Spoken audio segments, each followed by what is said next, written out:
My son and his wife thought it was funny to abandon me in another country. Get out, let's see how right you feel when you have no way to get home. They laughed, driving away. 1 month later, they couldn't believe what they were seeing about me on the news. Before we continue, I just want to say thank you for taking the time to hear my story. If you're comfortable, let me know where you're listening from, and what time it is where you are. Now let me tell you my story. My home is a sanctuary of threads. It is a quiet, sun-drenched space where the air smells of lanolin, old paper, and the faint, earthy scent of dried marigolds. My name is Dr. Lina Wallace, and for 40 years my life has been an intimate conversation with the past, a dialogue spoken through the language of weaving in the lost art of natural dyes. The walls of my small, comfortable house are not decorated with paintings, but with framed fragments of ancient textiles, a piece of Coptic linen from an Egyptian tomb, a scrap of silk from the Silk Road, a swatch of wool from a pre-Columbian burial shroud. These are my saints, my ancestors. They are the keepers of a knowledge that is slowly, tragically fading from the world. My looms, 3 of them, occupy the largest room in the house, their great wooden frames like sleeping giants, their warped threads holding the promise of 1,000 untold stories. I am a retired textile historian, a woman who chose a life of quiet, academic passion over the louder, more lucrative pursuits of the modern world. It has been a good life, a life of purpose, but since my husband Samuel passed 5 years ago, it has also been a lonely one. My world had become very small, contained within the 4 walls of my home, a place of quiet, orderly, and sometimes suffocating peace.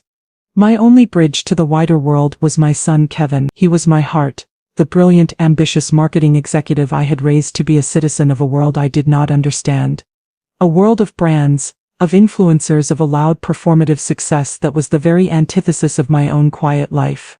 It was this chasm between our worlds, and my deep, aching desire to bridge it, that led me to say yes to the trip. Kevin and his wife Jasmine had announced it a few months prior, a grand, magnanimous gesture, a once-in-a-lifetime family vacation to Italy. It was, Jasmine had explained, a necessary expense for her brand, a source of new glamorous content for her tens of thousands of social media followers. My inclusion felt like an afterthought, a reluctant nod to the appearance of family unity. I knew even then that it was a mistake. My world of quiet authenticity and their world of curated performative luxury were not just different, they were fundamentally incompatible. But my love for my son, my desperate, foolish hope of reconnecting with the warm, curious boy I had raised, was a powerful, irrational force. And so I agreed. I packed my sensible shoes, my well-worn linen dresses, and a heart full of a hope I had no right to feel, and I stepped out of my quiet sanctuary and into the loud, chaotic, and ultimately cruel world of my son and his wife. The first few days in Rome were a masterclass in quiet, soul-crushing incompatibility. For Kevin and Jasmine, Italy was not a place of history and culture. It was a backdrop, a stage for their ongoing performance of a perfect, enviable life. Our days were a blur of 5-star hotels, exclusive restaurants, and a relentless, exhausting tour of every luxury designer boutique on the Via Condotti. I watched as Jasmine moved through these temples of consumerism with the focused, predatory zeal of a hunter, her phone a constant presence in her hand as she documented every purchase, every label for her adoring online audience. She would try to pull me into her performance, holding up a ridiculously expensive handbag and saying with a bright, false cheer, "Lena, what do you think of this one for the feed? Doesn't it just scream Italian chic?" I would look at the bag, a piece of leather that had cost more than my first car, and I would see not a work of art, but a symbol of a profound spiritual poverty. I would offer a small, non-committal smile and murmur something about it being very nice. My lack of enthusiasm a clear and constant source of her irritation. My own interests, the very things that made my heart sing, were treated as bizarre, inconvenient detours. I tried once to point out the ancient Roman cobblestones beneath our feet, to explain that we were walking on the same stones that Caesar had walked on. Jasmine had simply rolled her eyes and said, "That's nice, Lena, but can we focus? I'm trying to find the Gucci store." I tried to take them to a small, obscure museum dedicated to the history of textiles, a place I had dreamed of visiting for years. They had lasted for 10 minutes, their boredom, a palpable, suffocating presence, before Jasmine had declared that the lighting was terrible for selfies and had dragged us back out into the bright, meaningless sunlight. Kevin, my son, was a ghost in the space between our 2 warring worlds. I could see the conflict in his eyes, a flicker of his old curious self warring with his new desperate need to please his wife. He would try, in small feeble ways, to bridge the gap. "Mom, look," he'd say, pointing to a piece of ancient architecture. That's kind of cool, right? But a sharp, warning glance from Jasmine would be enough to silence him, to send him retreating back into the safe, shallow waters of her world. The trip was not bringing us together. It was a magnifying glass, illuminating the vast, unbridgeable chasm that had opened between my son and me. He was no longer mine. He was hers. And she had no interest in sharing. The breaking point came in the mountains of central Italy. Jasmine had booked a villa in a remote, mountainous region, a place she had chosen not for its natural beauty but for its rustic chic aesthetic, a perfect, rugged backdrop for a new series of social media posts. The villa was beautiful, a restored farmhouse with ancient stone walls and a breathtaking view of a silent, sun-drenched valley. But the beauty was skin-deep. The silence of the mountains seemed to amplify the tension between us, the vast empty spaces mirroring the emotional emptiness of our family. The core final argument erupted on our third day, over a simple question of a day trip. I had in my research for my last academic paper read about a small, almost forgotten village in this very region, a place called Colletto di Seta. The village was, according to the old texts, one of the last places in Italy where a specific, ancient form of silk weaving was still practiced, a tradition on the very brink of extinction. For me, a visit to this village was a pilgrimage, a chance to witness a piece of living history before it vanished forever. Jasmine, however, had other plans. She had discovered that a famous high-end designer outlet was a 2-hour drive in the opposite direction. For her, the choice was obvious. The outlet offered the promise of new acquisitions, of new content, of a tangible brand name experience that she could broadcast to her followers. My village offered nothing but dusty old looms and a bunch of old women, a story that held no value in her world of curated commercial beauty. The argument began at the breakfast table, a beautiful rustic table laden with fresh bread and local honey. I made my case with a quiet, passionate plea. I spoke of the importance of preserving these dying crafts, of the beauty of authentic handmade traditions. Jasmine listened with an expression of open, contemptuous boredom. "Lena," she said, her voice dripping with a condescending sweetness that set my teeth on edge. "That sounds very nice for you, but I don't think my followers are going to be very interested in a bunch of old ladies weaving. They want to see fashion. They want to see glamour. The outlet is a much better use of our time." The argument escalated from there. It became a proxy war for every unspoken resentment, every clash of values that had been simmering between us for the entire trip. I made a principled stand, my voice quiet but unyielding, for the value of authentic culture over the hollow, fleeting thrill of consumerism. I told her that some things in the world were more important than her feed. Jasmine, unused to being challenged, saw my stand not as a difference of opinion but as a direct personal attack on her life, her values, her very identity. Her face hardened, her voice losing its sweet veneer and becoming a sharp, ugly thing. "You know what your problem is, Lena?" she spat, her eyes flashing with a cold, vicious anger. "You're a snob, a judgmental intellectual snob. You look down on us because we like nice things, because we understand the modern world. You think your dusty old books and your boring hobbies make you better than us." Kevin, as always, was caught in the middle, a weak, feckless referee in a battle he had no hope of controlling. He tried, in his usual pathetic way, to make peace.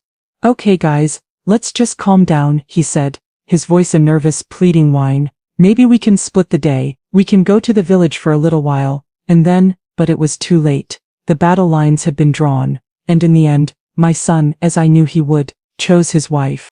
The atmosphere in the car after the argument was a thick, suffocating blanket of silent, resentful fury. I sat in the back seat, a prisoner of their shared contempt, watching the beautiful sun-drenched mountains of the Italian countryside flash by the window, their beauty a cruel mockery of the ugly, claustrophobic drama unfolding within the vehicle. Jasmine sat in the front passenger seat, her body rigid, her face a mask of cold, righteous anger. Kevin drove, his knuckles white on the steering wheel, his jaw tight with a weak, resentful frustration that was directed not at his wife for her cruelty, but at me for being the cause of it. They did not speak to me. They did not even look at me. They communicated with each other in low, conspiratorial whispers, their words a secret, venomous language that I was not meant to understand. After about an hour of this tense, silent travel, the car slowed and pulled over onto the gravel shoulder of the deserted mountain road. There was nothing around us but a scattering of pine trees, the vast, empty sky, and a sheer, terrifying drop on one side of the road. I assumed they had pulled over to look at the map, or to let the engine cool. But then Jasmine turned in her seat, and the look on her face was one of pure, triumphant malice. It was the look of a predator that has finally, after a long and patient hunt, cornered its prey. "Get out," she said, her voice a low, flat command. I stared at her, my mind unable to process the words. "What?" I asked, my own voice a small, confused sound. "I said, get out of the car," she repeated, her voice louder now, sharper. Kevin sat there staring straight ahead, his hands still clenched on the steering wheel. He would not look at me, he would not speak. His silence was his consent, his cowardly, unforgivable complicity. And then he delivered the final devastating blow, the line that would echo in my mind for the rest of my life. He turned to me then, and the look on his face was not one of anger, but of a strange, cruel amusement. It was the look of a bully, a man who has finally found a way to assert his own pathetic, borrowed power. "Get out," he said, his voice a mocking echo of his wife's. "Let's see how right you feel when you have no way to get home." And then he laughed. It was a short, ugly bark of a laugh, a sound completely devoid of humor. Jasmine joined him, her own laughter a high, sharp and chilling sound. The two of them, my son and his wife, sat there in the front seat of their expensive, air-conditioned car, and they laughed as they prepared to abandon a 65-year-old woman on the side of a deserted mountain road in a foreign country. The shock was a physical thing, a paralyzing wave of cold that washed over me, leaving me unable to move or to speak. This could not be happening. This was not my son. But the look on his face, the cold, dead emptiness in his eyes told me that it was. With a slow, numb movement, I opened the car door and stepped out onto the gravel. I had my handbag with me and nothing else. The door slammed shut behind me, the sound a final, definitive punctuation mark on the end of my relationship with my child.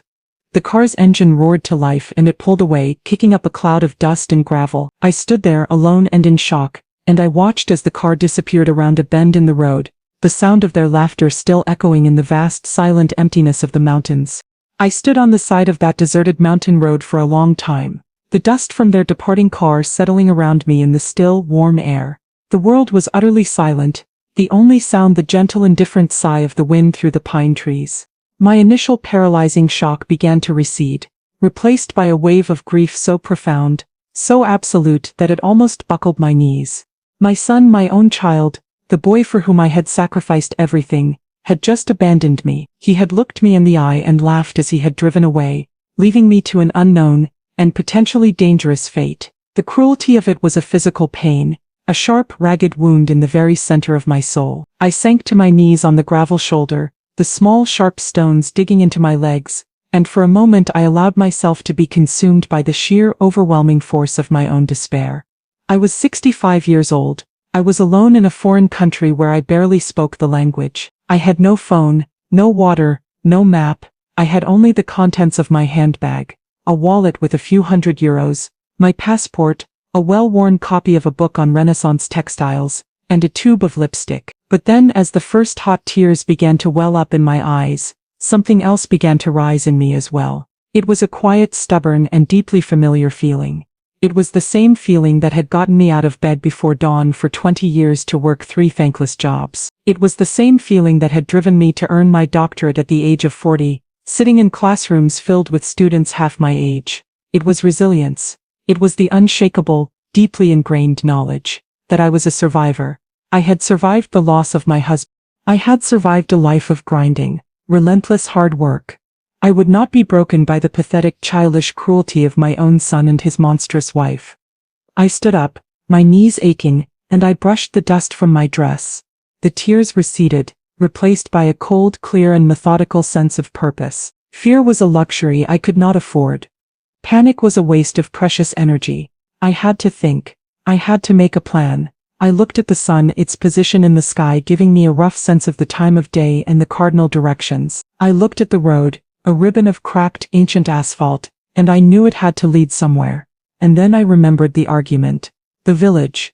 Coletto di Sat. The whole reason for this disastrous drive had been my desire to visit a place that was, according to my research, in this very region. I had studied the old maps, the ancient trade routes. I had a historian's knowledge of the landscape, a knowledge that was far more valuable in this moment than any GPS. The road I knew was an old one, a road that had connected these small, isolated mountain villages for centuries. And the village I was searching for was, if my memory served me correctly, only a few miles away. The walk would be long, it would be arduous. But it was a destination, it was a purpose. And in that moment, Purpose was the only thing that could save me from despair. I smoothed my dress, took a deep, steadying breath of the clean mountain air, and I began to walk. I did not look back. There was nothing behind me but the ghost of a son I no longer knew, and a life I was now for the second time, leaving behind forever. The walk was a grueling sun-drenched marathon. The mountain road was steep and winding, a relentless series of inclines and descents that made my city dwellers' muscles scream in protest. The sun was hot on my back, and a fine layer of dust from the road coated my skin and my clothes. But with every step, with every painful, lung-searing breath, I felt a strange and powerful sense of liberation. I was no longer a passenger in someone else's life. I was the master of my own journey, a solitary pilgrim on a difficult but self-determined path. I focused on the small, beautiful details of the world around me.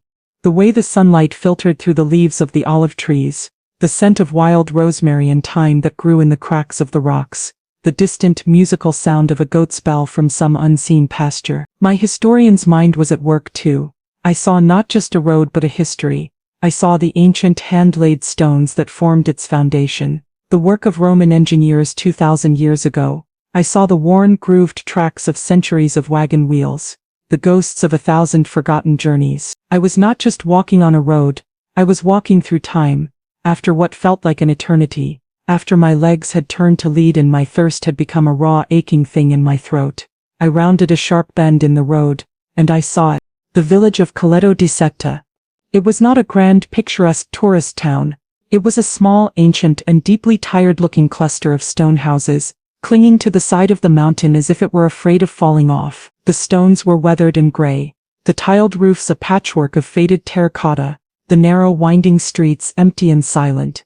It was a place forgotten by time, a beautiful crumbling relic of a world that had long since disappeared. I walked into the village's small central piazza, my presence an immediate and obvious anomaly. The few people who were there, a group of old men sitting on a stone bench and a few women in black dresses sweeping their doorsteps, stopped and stared at me. They saw a strange, well-dressed and clearly out-of-place woman, covered in dust, her face flushed with exertion. Their eyes were not welcoming. They were the suspicious, wary eyes of an isolated, insular community, a community that was not accustomed to strangers. I knew that my next move was critical. I could not be a tourist. I could not be a lost, pathetic old woman. I had to be something else. I had to be a person with a purpose. I walked over to the group of women, my heart pounding, and I spoke to them in the hesitant, formal, and deeply respectful Italian I had learned from my books. I did not ask for help. I did not ask for water. I asked about the weaving. Per favor, I said, my voice a little rough from thirst. I am a student of history. I have read that this village is the home of the great silk weavers. I have come a long way to see their work. The women looked at each other, their expressions a mixture of surprise and a new cautious respect. I had not asked for something from them. I had offered them my respect. One of the women, an ancient hawk-faced matriarch with eyes as dark and sharp as obsidian, gave me a long appraising stare, and then, with a curt, almost imperceptible nod, she gestured for me to follow. The old woman, whose name I learned was Sophia, led me through the narrow, winding alleyways of the village to a small, unassuming stone building at its very edge. The air here was different. It was filled with the soft, rhythmic and deeply familiar sound of a working loom, a sound that was, to me, as beautiful as any symphony. She pushed open a heavy wooden door, and we stepped into a world of threads. The room was large and dusty, filled with a soft, filtered light from a series of high, narrow windows, and it was dominated by the presence of 4 massive, ancient-looking wooden looms. At each loom sat a woman, all of them as old and as weathered as the village itself, their hands moving with a practiced hypnotic grace, their gnarled, arthritic fingers dancing across the threads, transforming them into a shimmering river of silk. They were the last of their kind, the keepers of a dying flame, and the fabric they were creating was unlike anything I had ever seen before. It was a deep, luminous blue, a color that seemed to absorb and reflect the light in a way that was almost magical. The women stopped their work and looked up as we entered, their faces a mixture of surprise and suspicion. Sophia spoke to them in a rapid, guttural dialect that I could not understand, gesturing towards me. The women looked at me, at my expensive, dust-covered clothes, at my out-of-place handbag, and their expressions were not friendly. I was an intruder, a tourist who had come to gawk at their poverty. I knew that words were not enough. I had to speak to them in the only language that truly mattered in this room, the universal language of the loom. I walked over to one of the looms, the one that was currently empty. I ran my hand over the smooth, worn wood of its frame, a piece of machinery that was a work of art in itself, and then, with a quiet reverence, I sat down on the weaver's bench. I did not ask for permission. I simply sat and I began to weave. My hands, which had seemed so clumsy and out of place just moments before, remembered their own ancient language. My fingers found the shuttle, my feet found the pedals, and I fell into the familiar meditative rhythm of the craft. I was not an expert, not like these women who had been doing this their entire lives. But I was not a novice, either. I was a historian, yes, but I was also a practitioner. I had spent thousands of hours at my own looms, studying and recreating the techniques of the past. And as I began to weave, a new, different kind of silence fell over the room. The women watched me, their suspicious glares slowly melting away, replaced by a look of dawning, and then absolute recognition. They saw that I was not a tourist. I was one of them. I understood the language of the warp and the weft. I understood the soul of the machine. I understood their life, their art, their history, in a way that no outsider ever could. After a few long silent minutes, Sophia, the ancient matriarch, walked over to me. She looked at the few inches of simple, competent weaving I had done, and then for the first time she smiled. A small, cracked and beautiful smile. She placed a gnarled, gentle hand on my shoulder, and in that moment, I was no longer a stranger. I was home. My acceptance into the small, exclusive sisterhood of the weavers of Coleto di Seta was a quiet, unspoken thing. It was an understanding that passed between us in the shared language of our craft. For the next few days I lived in the village, a guest in Sophia's small, spare stone house. I spent my days in the workshop sitting at the loom, my own troubles, my own heartbreak, fading into the background as I lost myself in the meditative healing rhythm of the work. I learned from them and they, to my surprise, learned from me. I was a historian, a keeper of the theoretical knowledge they had lost. I was able to show them ancient forgotten patterns from the old texts, patterns that their own grandmothers had known but that had been lost to time. We were a strange and powerful collaboration, a bridge between the past and the present. But there was one mystery that continued to haunt me: the colors. The silks they were weaving were of a vibrancy, a depth, a luminosity that I had never seen before. They were the colors of the Renaissance masters, the colors of a Titian or a Tintoretto, colors that modern, chemical dyes, for all their scientific precision, had never been able to truly replicate. When I asked Sophia where the dyes came from, she had simply shrugged and pointed to the mountains. They are from the old ways, she had said, and would say no more. My scientific curiosity, the part of my mind that was a detective of the past, was ignited. On the fourth day I did not go to the workshop. Instead, I took a small basket and a bottle of water and I began to explore the hills and meadows surrounding the village. I was not just a weaver, I was a student of the natural world, a historian of the forgotten chemistry of the ancient world. My doctoral thesis had been on the use of botanical and insect-based dyes in pre-industrial Europe.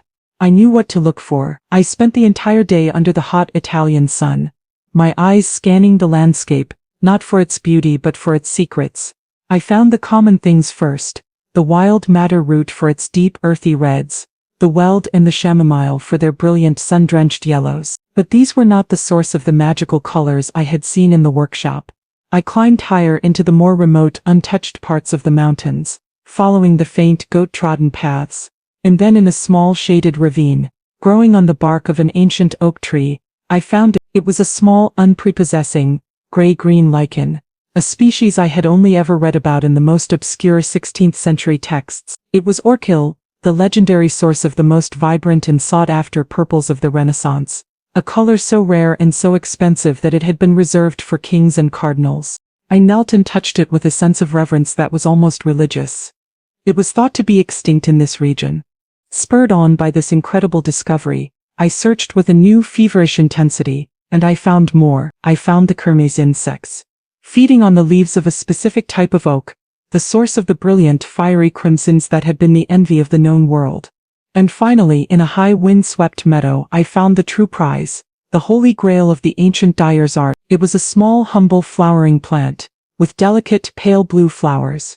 It was the woad plant, the legendary source of the deep, luminous and almost supernatural blues that had defined the palettes of the great masters. The plant had been cultivated into extinction in the rest of Europe centuries ago, replaced by the cheaper, more accessible indigo. But here in this forgotten corner of the world, it had survived. A wild, beautiful and priceless secret. I returned to the village that evening, my basket filled with the raw living ingredients of a lost art, my heart pounding with the thrill of a discovery that I knew with an absolute certainty had the power to change everything. I brought my discoveries back to the workshop, my basket a treasure chest of lost colors. I laid out the lichens, the roots, the insects, the woad leaves on the old wooden table, and the weavers gathered around, their eyes wide with a mixture of confusion and a dawning ancestral recognition. They knew these plants, of course. They were the weeds and the pests of their daily lives. They had no idea of the incredible vibrant magic that lay hidden within them. For the next few weeks, the weaving workshop was transformed into a kind of alchemical laboratory. I was no longer just a historian. I was a chemist, a magician, a teacher. I showed them the old ways, the forgotten recipes I had spent a lifetime studying in the dusty, silent archives of university libraries. I showed them how to crush the kermes insects to release their brilliant crimson, how to ferment the woad leaves to unlock their impossible blues, how to treat the orchid lichen to create its regal purples. We worked with a shared feverish excitement, a sense of profound and joyful purpose. The village, which had been a place of quiet, resigned decline, was now buzzing with a new energy. The women who had seen their craft as a dying, irrelevant relic, now saw it as a source of renewed pride and unbelievable potential. We began to produce small, experimental batches of textiles, swatches of silk and wool dyed in the lost colors of their own ancestors. The results were breathtaking. The colors had a life, a vibrancy, a depth that seemed to shimmer and change with the light. They were not just colors, they were emotions, they were stories, they were a direct, unbroken link to the artistic genius of the past, a sense of hope, a thing that had been in a short supply as the woad plant itself began to bloom again in the tired, ancient heart of Coleto di Seta. The women were not just weaving silk, they were weaving a new future for themselves, for their village, and I, the woman who had arrived broken, abandoned and alone, had found a new and unexpected purpose. I was not just a historian, documenting the past, I was a catalyst, helping to create a new one. The world outside our small, forgotten village. The world of my son and his wife had ceased to exist for me. It was a distant, unpleasant memory, a bad dream from a life I no longer lived. I was so consumed by my work, by the joy of my discovery, that I had no thought for the life I had left behind. But the world, as it often does, has a way of finding you, even in the most remote and unlikely of places. The instrument of the world's return was a woman named Isabella Rossi. To the world of high fashion she was a legend, a creative genius, the celebrated and feared director of one of Milan's most iconic fashion houses. But to herself she was a woman in crisis. She was creatively exhausted, bored by the endless, repetitive cycle of trends, and deeply, profoundly uninspired. In a desperate, soul-searching attempt to reconnect with her own artistic muse, she had done something she hadn't done in years. She had gotten in her car and driven, with no destination, no plan, into the quiet, forgotten heart of the Italian countryside. Her expensive, high-performance car, a machine not built for the cracked, ancient roads of the mountains, had broken down.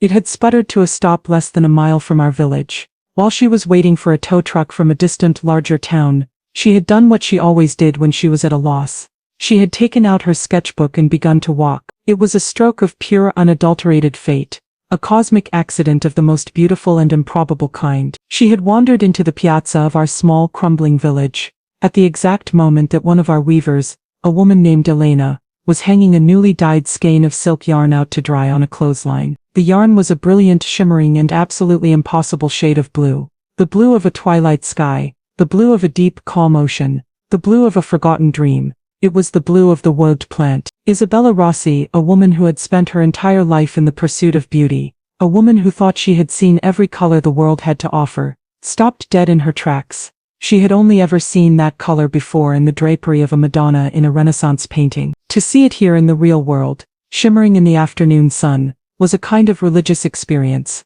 She approached Elena, her own, perfect Italian, a stark contrast to the old woman's thick regional dialect. She did not ask where she could buy it. She asked, with the reverence of a true artist, who had made it. Elena, her initial suspicion of this impossibly chic, glamorous stranger, quickly melting in the face of her genuine, passionate curiosity, had simply pointed a gnarled, dye-stained finger towards our workshop. And so, a legend of the modern world, walked through the ancient, humble door of our forgotten sanctuary, and into my new life.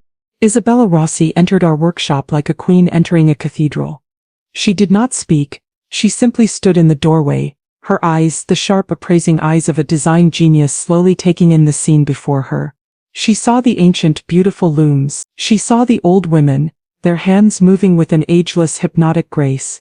And she saw the colors, the bolts of silk, the skeins of wool, the baskets of raw, dyed fiber, all glowing with the impossible, luminous colors of the Renaissance. It was a treasure trove, a lost world of authentic, breathtaking beauty, a world she had thought long since vanished from the earth. Her eyes finally landed on me. I was standing by a large dye pot, my hands stained a brilliant royal purple from the ortolithen, my simple linen dress spattered with a dozen different beautiful colors. I was not the elegant, poised Dr. Lina Wallace of my old life. I was a worker, a craftsman, a woman covered in the glorious, messy evidence of her own creative passion. She walked over to me, her movements slow, her expression one of profound, almost reverent awe. She reached out and, without asking, touched a piece of crimson-dyed silk that was draped over the back of a chair. "This red," she whispered, her voice a low, husky thing. "It's alive. It is the color of a kermes insect," I said simply. "An old recipe." Her eyes met mine, and in that moment, there was a profound and instantaneous recognition. She was not looking at an old peasant woman. She was looking at a fellow artist, a master of a craft she did not understand but whose genius she could immediately and viscerally recognize. "And you," she said, her eyes scanning my face, my hands, my clothes. "Who are you?" "My name is Lina Wallace," I said. "I am a textile historian." Isabella laughed, a short, sharp and deeply appreciative sound. "You are not a historian," she said, her voice full of a new, excited energy. "You are an alchemist, a magician. Do you have any idea what you have here? What you have rediscovered?" We talked for hours. I showed her my research, my notebooks filled with the forgotten recipes of the old masters. She told me of her own creative despair, of her desperate search for something real, something authentic in a world of fast, disposable fashion. We were two women from different worlds, a celebrated designer and a forgotten academic, but we spoke the same language, the language of beauty, of craft, of a deep and abiding respect for the past. As the sun began to set, casting long golden shadows through the workshop, she made me her offer. It was an offer so bold, so audacious that it took my breath away. She was in the final stages of preparing for her next, highly anticipated collection for Milan Fashion Week. It was, she confessed, a collection that was currently uninspired, a collection of safe, predictable designs that she knew would be a critical failure. She wanted to throw it all away. She wanted to start again, and she wanted to build her entire new collection around my colors, my fabrics, my story. "I don't just want to buy your textiles," she said, her eyes blazing with a new brilliant fire. "I want to partner with you. I want to tell your story to the world. I want to put the name of this village, of these women, of you, on the most important runway in the world." It was a life-changing, world-altering proposition. It was an offer of a future I had never in my wildest dreams imagined for myself. 1 month after being abandoned on the side of a deserted mountain road, my son Kevin and his wife Jasmine were back in their pristine, minimalist and soul-crushingly empty modern home. They had returned from their Italian vacation, their social media feeds filled with a carefully curated collection of beautiful, smiling and utterly fraudulent memories. To their friends, to their family, to their thousands of online followers, the trip had been a spectacular success. They had told everyone that I, in my eccentric, artistic way, had simply decided to extend my trip, to find myself in the rustic charm of the Italian countryside. They had painted my abandonment as my own, flaky, and inconsiderate choice, another piece of evidence in the ongoing narrative of their own long-suffering patience with their difficult, out-of-touch mother. They believed they had gotten away with it. They believed I was a problem they had successfully solved. They were sitting in their stark white living room on a Tuesday evening. Jasmine was on her laptop editing photos from their trip, her brow furrowed in concentration as she chose the perfect filter to apply to a picture of herself laughing in front of the Colosseum. Kevin was watching the international news channel, his attention half focused on a segment about a new tech launch. He was a man who was deeply and desperately invested in the appearance of being informed, of being a player in the global conversation. The tech story was, at the last minute, preempted by a breaking news bulletin from Europe. The anchor's voice, crisp and serious, cut through the quiet of their living room. We are interrupting this program to bring you breaking news from the opening of Milan Fashion Week, where the legendary designer Isabella Rossi has just unveiled a stunning and completely unexpected comeback collection. The television screen, which had been showing graphics of microchips and stock prices, now cut to a live feed from a chaotic flashbulb-lit runway in Milan. The anchor's voice continued, now filled with a new, excited energy. After years of collections that have been described by critics as safe and uninspired, Rossi has just presented a collection that is being hailed as a revolutionary return to form, a masterpiece of color, texture, and authentic craftsmanship. The screen was filled with images of models gliding down the runway, dressed in clothes of an impossible, otherworldly beauty. They were wearing silks that shimmered with the deep, luminous blue of a twilight sky, velvets that glowed with the fiery crimson of a dying sun, wools that held the regal, majestic purple of an ancient emperor's robe. The colors were so vibrant, so alive, that they seemed to leap off the screen. Kevin and Jasmine, their own activities forgotten, were now both staring at the television, captivated by the sheer, undeniable beauty of what they were seeing. Even to their untrained, brand-obsessed eyes, it was clear that this was something different, something special. The news report cut to an interview with a tearful, ecstatic fashion critic. "It's a triumph," she wept, her voice thick with emotion. "She has done the impossible. She has brought the dead back to life. These are not color. These are the colors of the Renaissance masters, colors we thought were lost to history.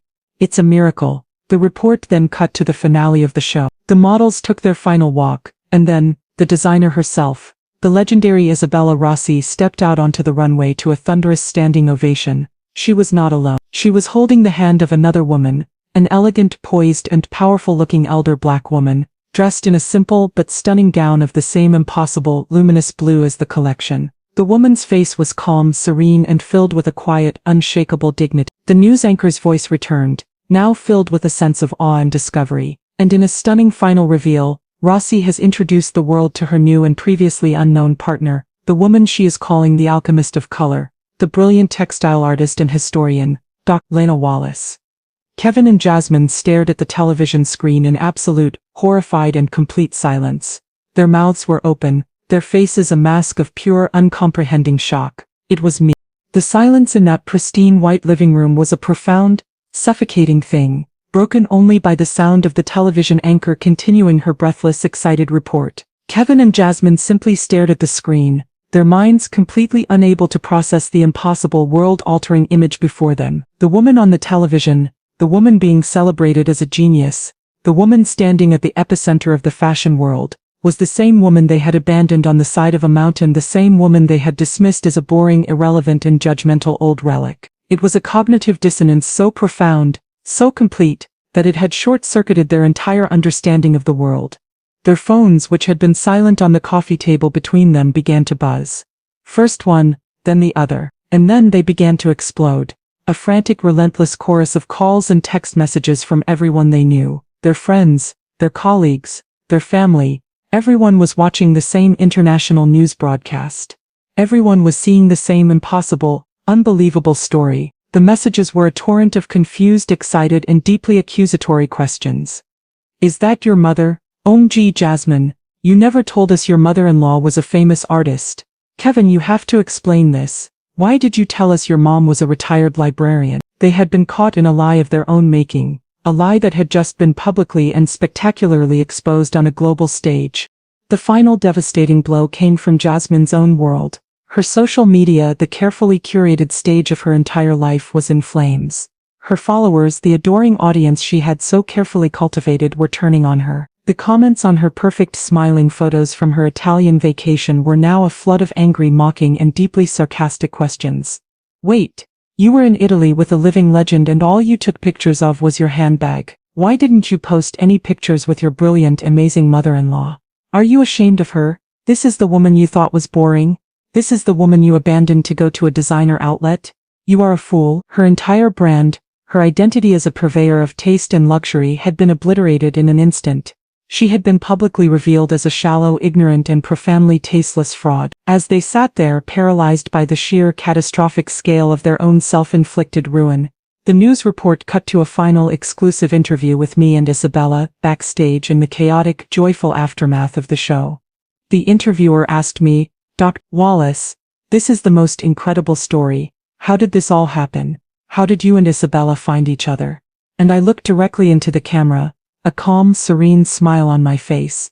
And I told the truth, or at least a part of it. It was a happy accident, I said, my voice smooth and clear. My family and I had a small disagreement on a drive through the mountains. I decided to get out of the car and take a walk to clear my head. And I walked into a new life. My son and his wife stared at my face on their television screen, and they finally for the first time understood the true and terrible consequences of their own actions. They had not just abandoned an old woman on the side of a road. They had thrown away a queen, and she had, with a quiet and devastating grace, simply walked to a different kingdom and taken her rightful place on the throne. The son who had abandoned me was now nothing more than a stranger, watching my new life on the news, and I knew, with a profound and peaceful certainty, that I would never be looking back. Thanks for listening. Don't forget to subscribe and feel free to share your story in the comments. Your voice matters.